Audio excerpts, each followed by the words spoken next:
Real Madrid, une prolongation inattendue pour ce soldat d'Ancelotti. Le Real perd encore 6 millions à cause d'Hazard. Mercato, Real Madrid, un transfert sur le point de capoter. Mbappé, l'officialisation est annoncée. Avant de commencer, si c'est la première fois que tu passes ici, je t'invite donc à t'abonner, c'est gratuit, ça prend 2 secondes et ça fait plaisir. Merci beaucoup à toi. Le Real Madrid semble sur le point de prolonger l'un de ses éléments clés en la personne de Lucas Vázquez. Selon les informations révélées par le média espagnol Relevo, le club madrilène serait en discussion avancée avec l'international espagnol pour étendre son contrat, qui se termine en juin 2024. Il semble qu'un accord de principe ait déjà été trouvé entre les deux parties, ce qui laisse présager une officialisation imminente. Lucas Vázquez, âgé de 32 ans, a été remarquable tout au long de la saison en dépit de son rôle de remplaçant. Formé au Real Madrid, il est considéré comme un élément crucial de l'équipe dirigée par Carlo Ancelotti. Eden Hazard est probablement le plus grand flop de l'histoire du Real Madrid. Le Belge a coûté une fortune au club espagnol et même un an après l'arrêt de sa carrière, il oblige les merengues à encore payer Chelsea. En 2019, le Real Madrid a déboursé plus de 100 millions d'euros pour s'offrir les services d'Eden Hazard, alors au sommet de sa gloire à Chelsea. Malheureusement, l'ancien magicien des Blues a enchaîné les pépins physiques et les mauvaises performances en Espagne. Il n'a disputé que 76 matchs, en 4 saisons, pour uniquement 7 buts inscrits.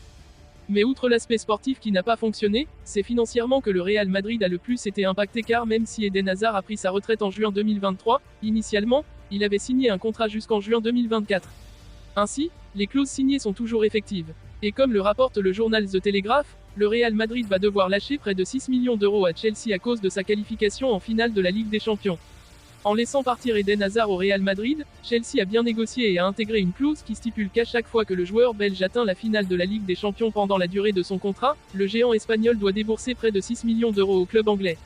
Cela est donc arrivé en 2022 et cette année. Le club de la Maison Blanche va affronter le Borussia Dortmund de Marco Reus en finale de la Coupe aux Grandes Oreilles le 1er juin, à Wembley, pour tenter de décrocher un 15e titre dans l'histoire de la compétition. Plus que n'importe quelle autre équipe. Un sacre qui ferait certainement oublier le virement effectué à Chelsea à cause d'Eden Hazard. Même si cela fait tout de même une sacrée somme que Florentino Pérez doit lâcher pour un joueur qui n'est même plus dans son effectif. L'heure est à la joie du côté du Real Madrid. Champion d'Espagne et qualifié pour la finale de la Ligue des Champions, les pensionnaires de Santiago Bernabéu vivent une saison exceptionnelle. Alors que de nombreux jeunes joueurs ont rejoint la Casablanca ces dernières années et peuvent désormais prétendre à des places de titulaires, des éléments comme Luka Modric et Toni Kroos semblent proches d'un départ. C'est également le cas de Nacho, qui pourrait se diriger vers la MLS. Mais un détail bloque l'opération.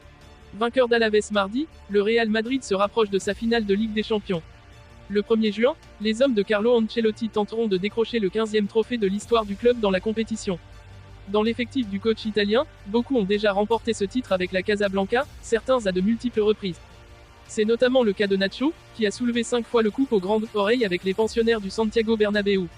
Alors que son contrat expire à l'issue de la saison, de nombreux bruits de couloir affirment que l'Espagnol pourrait quitter son club de toujours pour rallier les États-Unis et la MLS. Cependant, le joueur de 34 ans se montrerait trop exigeant au niveau financier. Si départ il y avait, cela ne serait pas à n'importe quel prix. D'après Relevo, Nacho ne souhaiterait pas faire un effort économique pour rejoindre une écurie de l'autre côté de l'Atlantique. Problème, il existe en MLS un plafond salarial pour les équipes du championnat, s'élevant à un peu moins de 4,8 millions d'euros. Bien en dessous des 8,4 millions d'euros que touche annuellement le défenseur central. La règle du joueur désigné, une solution. Pour pouvoir être rémunéré à hauteur de ce qu'il touche au Real Madrid, Nacho pourrait profiter de la règle du joueur désigné, également surnommée règle Beckham, qui permet au club de MLS de briser ce plafond salarial. Pour 3 joueurs de son effectif, chaque équipe peut dépasser ce plafond. Il faudra donc trouver une écurie prête à faire sauter la banque pour le joueur formé au Real Madrid. Kylian Mbappé a décidé de quitter le PSG pour rejoindre le Real Madrid, et l'annonce de sa signature à la Casablanca pourrait intervenir avant l'Euro 2024, comme l'a suggéré Didier Deschamps. Didier Deschamps a dévoilé une liste de 25 joueurs pour l'Euro 2024, jeudi soir, et la FFF a également annoncé que l'équipe de France se retrouvera à partir du mercredi 29 mai pour préparer l'Euro 2024. 2 matchs amicaux sont au programme, contre le Luxembourg et le Canada, avant l'entrée en lice des Bleus au championnat d'Europe des Nations contre l'Autriche, le 17 juin. Les Pays-Bas et la Pologne sont les 2 autres adversaires. Interrogé dans le journal de 20h de TF1, le sélectionneur des Bleus a évoqué la situation de son capitaine Kylian Mbappé. Le phénomène du football tricolore a officialisé son départ du PSG à l'issue de la saison, en fin de contrat, mais sans donner sa prochaine destination, même si son arrivée au Real Madrid serait déjà ficelée depuis plusieurs semaines déjà. Didier Deschamps affirmatif sur Kylian Mbappé. Je pense que c'est clair dans sa tête, il y aura certainement une officialisation par rapport à la destination où il ira. Il sait très bien, son choix a fait depuis un bon moment, Kylian a cette capacité d'absorber et de gérer beaucoup de choses. Je n'ai pas reçu de demande encore. Si ça peut le permettre de le libérer et de parler d'autre chose que de ce sujet-là, c'est surtout ça, qu'il soit focus et il le sera comme tous les joueurs sur notre objectif, a affirmé la dèche à Gilles Boulot. Mbappé joue son tout dernier match de Ligue 1 avec le Paris Saint-Germain ce dimanche à Metz, 21 h, avant de disputer la finale de la Coupe de France contre l'OL, le samedi 25 mai au stade Pierre-Mauroy. Le joueur vedette de 25 ans pourrait ainsi annoncer sa future signature au Real Madrid le soir de la finale de la Coupe de France ou un peu plus tard, lors des 3 jours de repos ou en début de rassemblement de l'équipe de France.